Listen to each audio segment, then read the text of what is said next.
चलिए फिलहाल आगे बढ़ते। राजस्थान के चुनावी रण में यूपी के सीएम योगी आदित्यनाथ की एंट्री हो गई है। सीएम योगी आदित्यनाथ राजस्थान के तिजारा में बीजेपी प्रत्याशी बाबा बालकनाथ के नामांकन समारोह में शामिल हुए। बाबा बालकनाथ के नामांकन में शामिल होने के बाद सीएम योगी वहां एक जनसभा को भी उन्होंने संबोधित किया। कांग्रेस को निशाने पर लेकर सीएम योगी ने राजस्थान से 2024 का एजेंडा सेट किया है।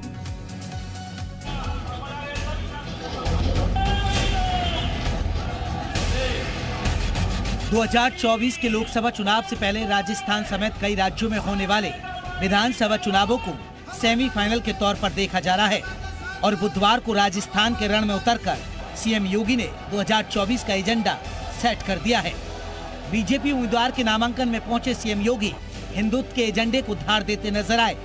उन्होंने गहलोत सरकार के बहाने कांग्रेस को निशाने पर लिया और कन्हैया लाल की हत्या के बहाने कांग्रेस की तुष्टीकरण की सियासत पर सवाल खड़े किए।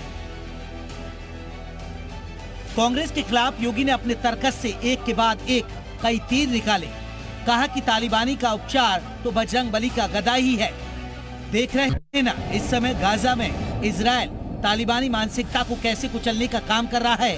सटीक तरीके से बिल्कुल सटीक निशाना मार मार कर कुचल रहा है। भाइयों बहनों, तालिबान का उपचार तो बजरंगबली की गदा ही है। देख रहे हैं ना इस समय गाजा में इजराइल तालिबानी मानसिकता को कैसे कुचलने का काम कर रहा है। सटीक एकदम निशाना मार मार करके।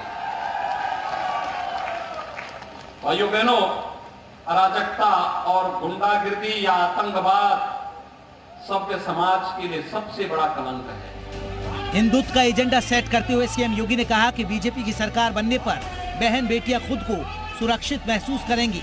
उन्होंने कहा कि याद रखना, यदि कांग्रेस सफल होती है तो तालिबानी मानसिकता हावी होकर बहन बेटियों की इज्जत के साथ खिलवाड़ करेंगे, व्यापारियों का शोषण करेंगे, अपहरण करेंगे, गरीबों की संपत्तियों पर कब्जा करेंगे, गौ तस्करी करेंगे, मठ मंदिरों को नुकसान पहुँचाएंगे, कोई पर्व और त्योहार शांति से नहीं मनाने देंगे। हिंदुओं को मुसलमानों का डर दिखाकर जनता के सामने बीजेपी का विकल्प रखा। राजस्थान का जहां अपना गौरवशाली इतिहास है, वहीं राजस्थान की इस गौरवशाली परंपरा को कांग्रेस अपनी प्रवृत्ति के अनुरूप कलंकित करने में कोई कोर कसर, किसी दलित की जमीन पर या उसकी किसी भी अन्य संपदा पर कोई कब्जा करने का दुस्साहस नहीं कर सकता है। अगर करेगा तो पीछे से बुलडोजर उसको बांध करके ठीक कर देगा। सीएम योगी के प्रहार से बौखलाई कांग्रेस ने सीएम योगी पर जोरदार पलटवार किया। उत्तर प्रदेश के सीएम योगी आदित्यनाथ को हिंदुत्व का पोस्टर बॉय माना जाता है, तो बाबा बालकनाथ को बीजेपी राजस्थान में हिंदुत्व के चेहरे के तौर पर प्रमोट कर रही है। यही वजह है कि सीएम योगी को मुस्लिम बहुल माने जाने वाले राजस्थान के मेवात इलाके में चुनाव प्रचार के लिए उतारकर हिंदुत्व का एजेंडा सेट करने की रणनीति बनाई है और बीजेपी की यह रणनीति उसे राजस्थान के साथ साथ 2024 में भी फायदा पहुंचाएगी। ब्यूरो रिपोर्ट, जी मीडिया।